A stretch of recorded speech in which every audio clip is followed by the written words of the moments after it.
राधे राधे। राधे राधे महाराज जी। महाराज जी, जीवन का लक्ष्य पैसा कमाना और शोहरत कमाना है। यहाँ कब तक पैसे के पीछे कितनी शोहरत कमाओगे? तुम्हारी शोहरत में कौन जान पाएगा क्या समझ में नहीं आता कि कब रुकना चाहिए, है?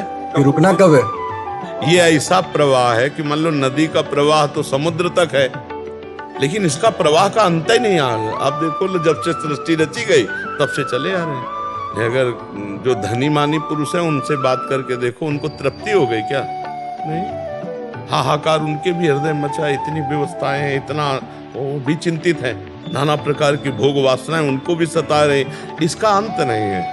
जो 1 लाख रुपया चाहता है उसको मिल जाए 1 लाख रुपया तो करोड़ की कामना जाए, करोड़ तो अरब, अरब तो खरब, बढ़ता चला जाएगा।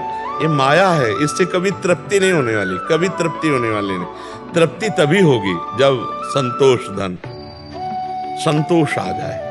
बस जैसे भगवान चला रहे हैं, जितने में आ रहा ठीक है, राधा राधा राधा राधा, वो बढ़िया चैन से सोएगा और आनंद में जीवन, और परलोक भी उसका बन जाएगा। और जो यहाँ भूत बने रुपया में केवल लगे, भगवान का भजन नहीं करते, दुर्गति पक्की। क्योंकि जब तक भजन नहीं होगा, बुद्धि शुद्ध नहीं होगी, तो पापाचरण होगा, पापाचरण होगा तो दुर्गति हो जाएगी। कभी किसी को तृप्ति नहीं हो सकती, किसी भी भोग में, किसी भी विषय में, संसार के किसी भी भोग में तृप्ति नहीं हो सकती। आप कोई भोग बताओ जिसको भोगने के बाद ऐसा लगे कि अब नहीं भोगना है, और भोगे और भोगे और भोगे। बैंक बैलेंस, खर्चा नहीं हो रहा, खर्चे से कई गुना बैंक बैलेंस अधिक है, लेकिन वो चिंतित है क्योंकि उसके सामने वो आदमी दिखाई दे रहा है जो उससे कई गुना बैंक बैलेंस किए हुए है। वो आदमी दिखाई दे रहा है जो कई गुना उससे भोग सामग्री एकत्रित किए हुए है। हमें लगता है कि जब तक गजधन, गोधन, बाजधन ये सब एकत्रित हो गया, लेकिन संतोष धन नहीं, तो फिर जब आवे संतोष धन, सब धन धूरी समान। संतोष आ जाए, संतोष आ गया, कामनाएं शांत होने लगेंगी। बिन संतोष न काम न साही, और अछत काम सुख सपने उड़ाए। जब तक कामनाएं तब तक शांति कभी मिल ही नहीं सकती। देखो हमारी कामनाएं कैसी हैं।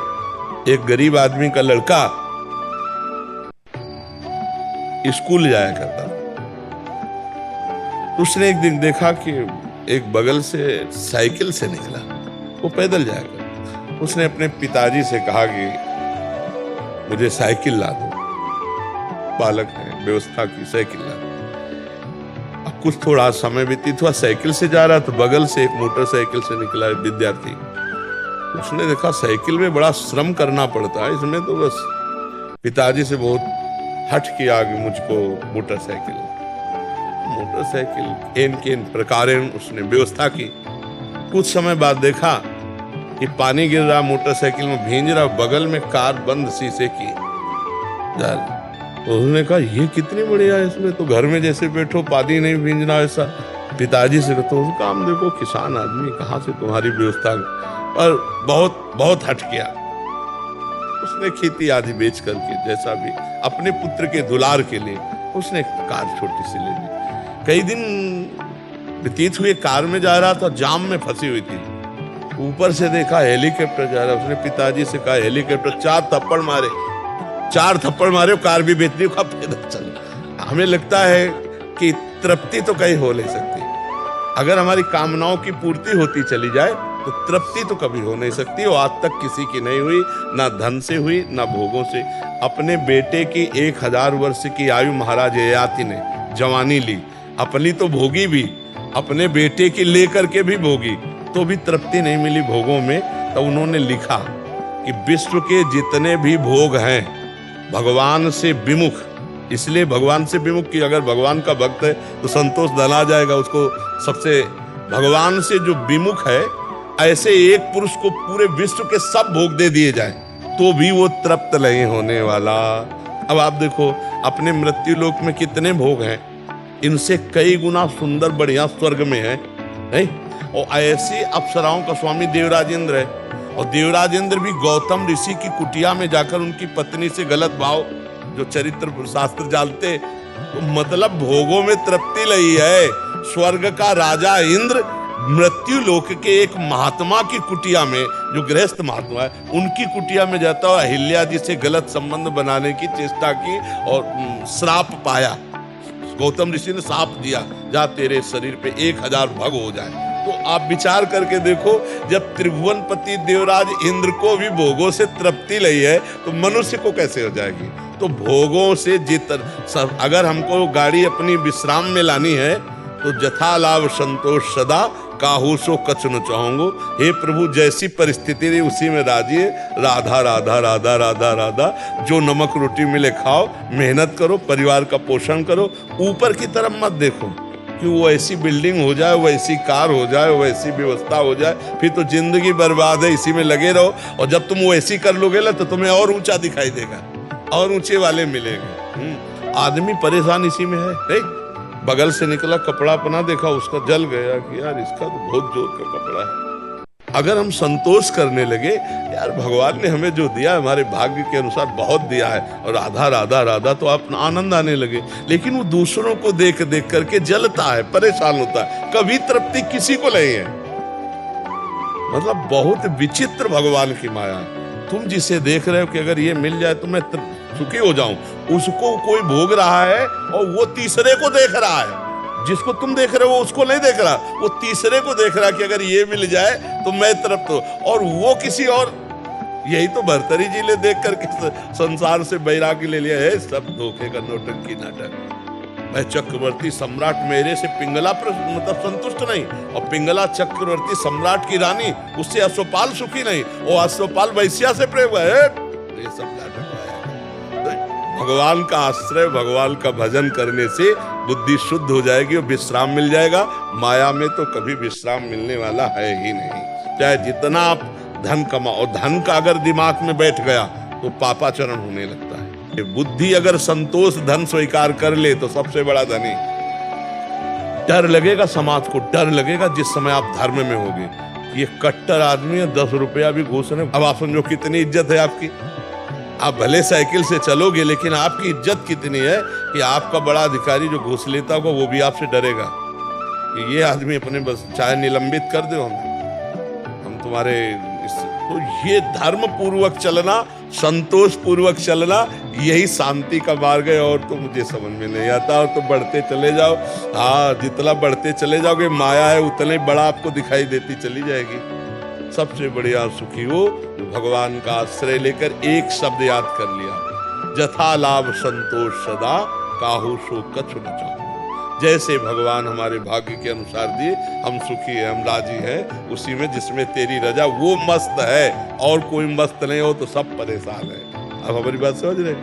आस्था जी, राधा वल्लभ श्री हरिवंश महाराज जी, आपके चरणों में दंडवत प्रणाम। गुरुदेव, भोग किसे कहते हैं, या भोग की परिभाषा क्या होती है? कैसे पहचाने कि कोई चीज भोग है या नहीं? और गृहस्थ धर्म से युक्त साधक को कितनी सीमा तक भोगों का प्रयोग करना चाहिए जिससे भगवत प्राप्ति में बाधा ना मिले?